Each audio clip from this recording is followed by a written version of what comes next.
So Khadim Hussain Rizvi was a very popular Pakistani Islamic preacher. He was known for his avid support of Pakistan's blasphemy laws and his hateful rhetoric against Ahmadi Muslims and other religious minorities.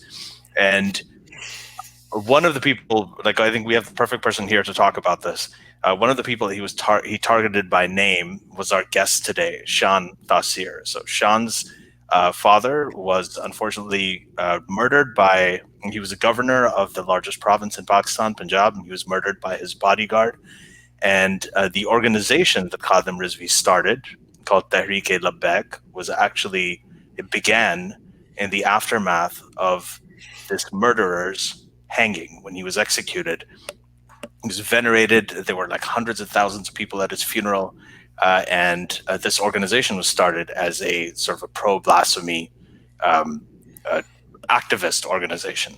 And now Khadim Rizvi has died, and his funeral, just like Mumtaz Qadri's funeral, had hundreds of thousands of people. Some people are saying it was over 1 million. And Shan, you saw those pictures. Mumtaz Qadri's Wait, you said his organization was pro-blasphemy? Yeah, they're pro-blasphemy. They were against pro-blasphemy law. So yeah, pro-blasphemy laws. Okay, so Ali, pro-blasphemy law, not pro-blasphemy. Oh, sorry. Yes, pro-blasphemy laws. Okay. That's what I meant. We are pro. No one's stealing your thunder. Oh my gosh! We are pro. It went so well, and I screwed that one. Yeah, okay. But okay, good thing. Okay. You saw the crowd at the funeral of Mumtaz Qadri, the man who killed your dad, and now you have this guy, and you see his funeral at Minar-e-Pakistan, Lahore, and it looks like there's over 1 million people there. What has changed? What is this ever going to change? How did you react to this when you saw this? Okay, personally, I wasn't surprised, but interestingly, you put your finger on it. This is a political phenomena that is worth speaking about. Khadim Rizvi was one man, Mumtaz Qadri was one man, but the kind of crowds and the mainstream support that you see is a new political phenomena. This didn't exist up till 10 years ago, but it is the result. The seed bed for this has been laid out over 40 years through a few things: a failure of political systems, a failure of political processes, time and time again, to address the lot of a certain, or to address the lot of all but a small sliver, a crust of people. That's one. So there's political failures. But there's also been a very active process of radicalization in Pakistan, going back 40 years, going back to the time of the Soviet invasion of Afghanistan, where Pakistan was treated like a recruitment clinic, a recruitment center for the Afghan war, with American help and with Saudi help, I might add. Now, an infrastructure of recruitment and training people was set up in Pakistan to sort of send them across the border to fight the Soviets. It was glorified then. It was called a grand jihad. They were called freedom fighters, all of that. And obviously, when the Soviet war ended, when the Russians left, this infrastructure wasn't dismantled. Now the way that you can convince a young man to sort of cross a border and become Soviet gunship fodder, the only ideology in the world that can make people do things like this is religious indoctrination. So anyway, so this has happened for 40 years. Those indoctrination clinics have remained. Those various madrasas that churn out people by the thousands with no skills except to become a prayer leader or to become a terrorist. These are the two skills that, over a 10, 15 year education out of a madrasa, people are churned out. Yeah, and I would remind people also that that's where the word students, like the students of this madrasa, student in Urdu is talib, and Taliban, right? And the word Taliban means students. And that's because the students of these madrasas, where they're being radicalized. Yeah, exactly. Yeah. So this is a result of that process, and it's a long-term process. But I think we should also see it with a global goggles on. this is the politics of nihilism.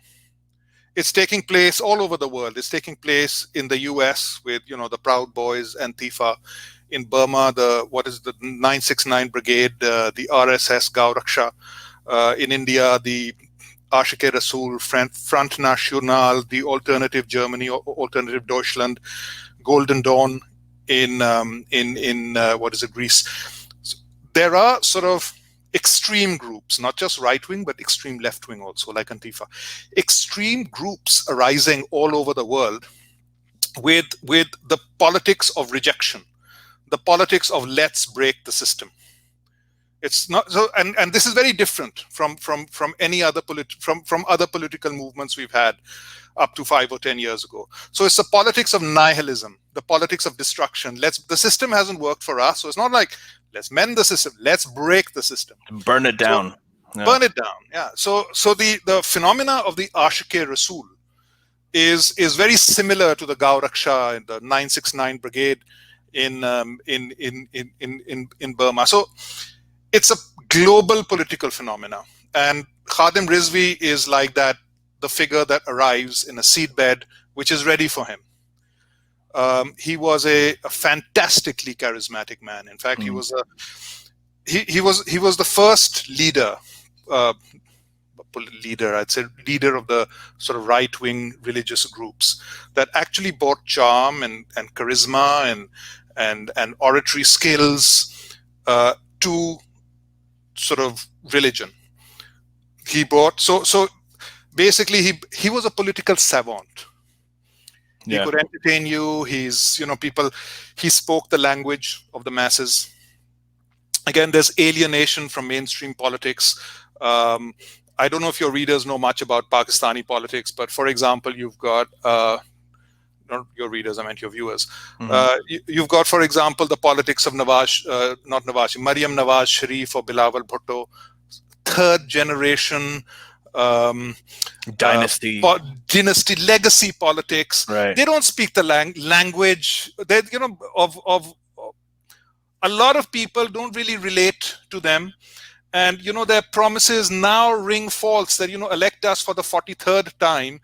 And, oh, by the way, we've done so much for you all these years, and please re-elect us for the 43rd time. So there is a disheartening from mainstream politics. And that's where a charismatic leader like Khadim Rizvi arrives. And he speaks, a guttural language. Yeah. He abuses filthily like a sailor. Dalea, Dalea, you pimp. Oh, you pimp, you.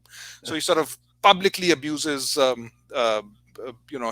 his opponents, and then suddenly, and he's got the full spectrum of human emotions. So and then suddenly, he'll revert to Urdu poetry, and then he'll go to humor, and then suddenly flare into a rage again. So he kept the audience captivated.